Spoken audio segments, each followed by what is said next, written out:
Le dossier de cette édition, et cela nous ramène au début de ce journal. La conférence sur le climat s'est ouverte tout à l'heure à Lima, au Pérou, 20e du nom, pour trouver un accord sur les émissions de gaz à effet de serre et les réduire bien sûr. Les changements sont pour demain? Non, ils sont déjà là sous nos yeux, on l'a vu, on l'a dit. L'année 2014 sera la plus chaude en France depuis 1900 et la végétation par exemple se métamorphose doucement, lentement mais sûrement. Dossier réalisé par Johan Rolla et Claire-Marie Denis. Il y a seulement 15 ans, sur toute cette étendue poussait une grande forêt. Plus de 2000 hectares, aujourd'hui rasés. C'est une immense clairière. On a des centaines d'hectares qui ont dû être récoltés du fait des dépérissements. Dans cette partie de la forêt de Vierzon, tous les chênes ont dû être abattus. Et un peu plus loin... Donc là, nous avons un chêne pédonculé. Ceux qui tiennent encore continuent de dépérir. Des sols pauvres et une série d'accidents climatiques qui ont précipité leur sort. Il pousse mal, il lui faudrait de l'eau, il n'en a pas. Et des étés chauds, un climat perturbé.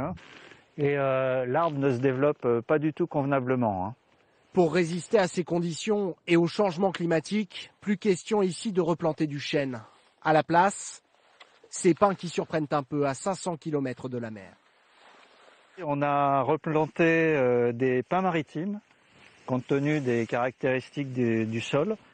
Des arbres qui disparaissent, d'autres qui prennent leur place. Voici peut-être un avant-goût de l'impact spectaculaire du réchauffement climatique sur nos paysages.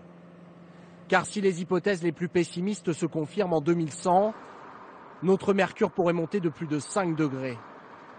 Une surchauffe à laquelle certains arbres auront du mal à s'adapter. Nos hêtres, ici en bleu foncé, disparaîtraient alors au profit d'autres espèces plus méridionales comme les pins maritimes ou les chênes verts. Faire face au changement, dans nos campagnes, c'est devenu une réalité quotidienne. Pour ce viticulteur lyonnais, par exemple, contraint de déménager ses vignes plus en hauteur pour éviter que son vin ne devienne imbuvable. Ça permet justement de retarder un peu de rallonger la maturité, de retarder ces dates de récolte. Une récolte trop, si vous voulez, trop rapide, une maturité trop rapide ne nous permet pas d'avoir ces équilibres que l'on recherche. En 70 ans, les vendanges ont été avancées de près de 3 semaines. Dans nos vergers, l'abricotier fleurit 20 jours plus tôt qu'il y a seulement 25 ans. Et si le changement s'accélère, tous les paysages de nos campagnes vont évoluer. Fini par exemple les grands champs de maïs, trop gourmands en eau.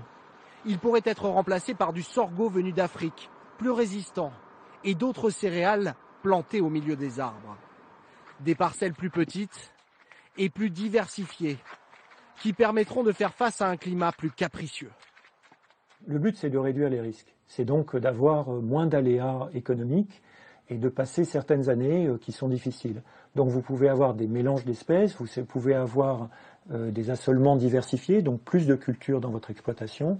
Vous pouvez avoir aussi des rotations plus longues qui vous permettent d'avoir de la diversité chaque année.